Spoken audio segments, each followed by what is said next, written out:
নমস্কার। আমি আরেকটা ব্যাপার নিয়ে খুব সবাইকে জানাতে চাই। দেখুন, অনেকেই নাকের অনেক রকমের সমস্যা নিয়ে আসেন। নাক বন্ধ হয়ে যাওয়া, বারবার ঠান্ডা লাগা, মাথা ব্যথা হওয়া। এইসব সমস্যার সাথে সাথে দেখা যাবে যে নাকের গঠনগত কিছু সমস্যা বাইরে থেকে দেখতে হয়তো নাকটা বোঁতা আছে, অথবা উপরের দিকটা উঁচু আছে, অথবা কিছু জায়গায় মোটা আছে।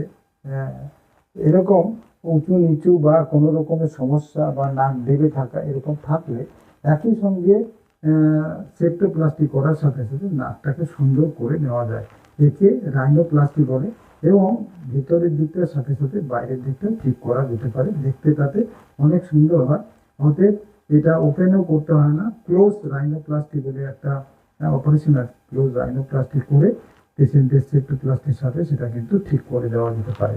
এটা অনেক সময় পেশেন্টকে অ্যাওয়ার না করেও করা যেতে পারে, কারণ পেশেন্ট যদি দেখতে সুন্দর হয় সে সবসময় অ্যাকসেপ্ট করবে, এবং বলে দিলেও কোনো আপত্তি নেই। এতে টাকা খরচাও বেশি হয় না, কারণ সেম খরচাতেই পুরোটাকে দেখতে সুন্দর করা আর ভিতরের দিকে যে ফাংশনাল প্রবলেম আছে সেটাকে ঠিক করা যেতে পারে।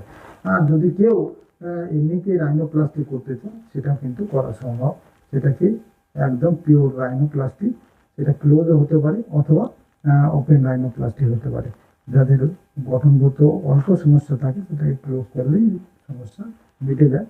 আর যদি খুব বেশি পরিমাণ ডিফর্মিটি থাকে তাহলে ওপেন রাইনোপ্লাস্টি করলে